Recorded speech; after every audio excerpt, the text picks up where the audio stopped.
In the early 14th century, the Deccan Plateau was a fractured landscape. The old dynasties were crumbling, leaving a massive power vacuum across southern India. Looking at this territorial map of the early Vijayanagara Empire, we see how its first rulers stepped into that void. Bukka Raya aggressively pushed boundaries outward, sweeping crucial administrative territories like Penukonda into his control. But territorial gains are fragile without internal cohesion. Bukka Raya actively intervened to settle deep-seated conflicts between the local Jain and Sri Vaishnava communities, legally enforcing a truce between the two factions.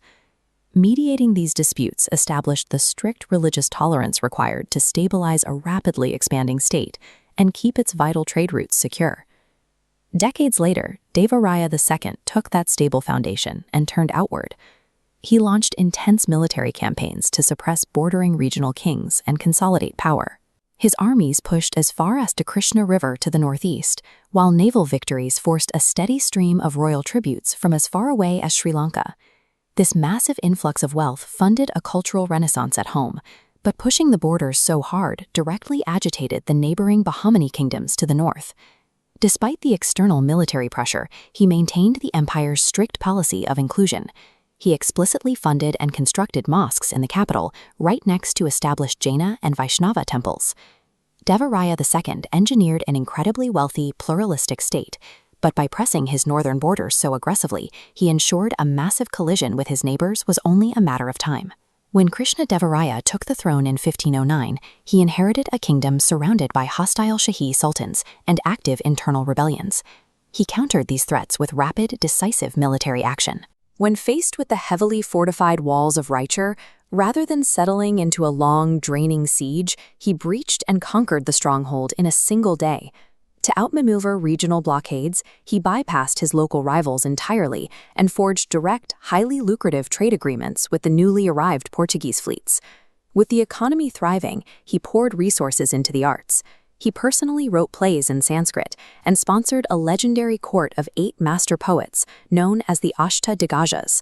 Through this combination of swift military execution and vast economic reach, Vijayanagara elevated itself from a regional power to a globally recognized center of wealth.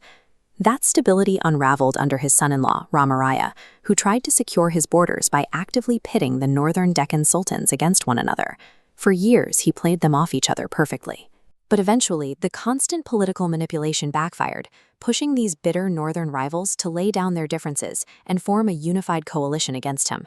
That unified front met Vijayanagara's forces in 1565 at the Battle of Rakasantangedi.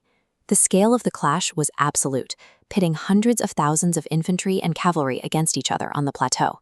The southern army collapsed. Ramaraya was killed on the battlefield, leaving the glittering capital of Hampi completely undefended against the advancing victorious coalition, who ruthlessly plundered it. Overconfidence in his ability to manipulate a fractured north proved fatal. That single miscalculation brought a 200-year-old empire crashing down in a matter of days. Beyond the battlefield tactics and political failures, the society that built Vijayanagara was highly complex. It operated on a strictly structured system of occupational castes, yet it also afforded women a significant degree of upward mobility, with many serving as elite palace guards or famous competitive wrestlers.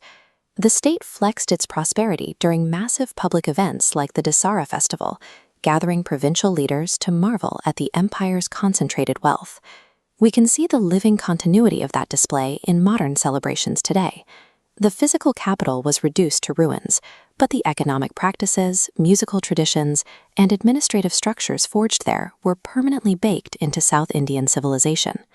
The architects of Vijayanagara's fall had their own complex trajectory. Just to the north lay the Bahamani Kingdom, established in 1347 by Alauddin Hassan Gangu. The Bahamani state reached its operational peak under its prime minister, Mohammad Gawan, a polymath who completely overhauled the kingdom's administration. He directed successful military campaigns outward to capture Goa, while simultaneously looking inward to tightly restructure the state's revenue collection and judicial frameworks. His immense success bred deep resentment within his own court. Envious nobles orchestrated a conspiracy, presenting false charges of treason that ended in Gawan's execution. While Vijayanagara was ultimately dismantled by an overwhelming external coalition, the mighty Bahamani Kingdom hollowed itself out through internal betrayal. Without Gawan's administrative grip, the central Bahamani authority collapsed. The kingdom quickly splintered along regional fault lines, dividing into 5 distinct Shahi sultanates. These northern victors left an indelible mark on the landscape. They introduced and perfected Islamic structural principles across the Deccan, evident in the imposing, mathematically precise geometry of structures like the Gol Gumbaz.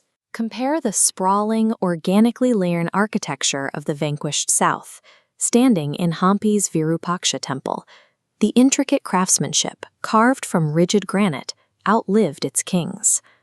Both of these massive states ultimately fractured and fell, but their parallel centuries-long struggle for dominance laid down the historical and architectural foundations of the South India we know today.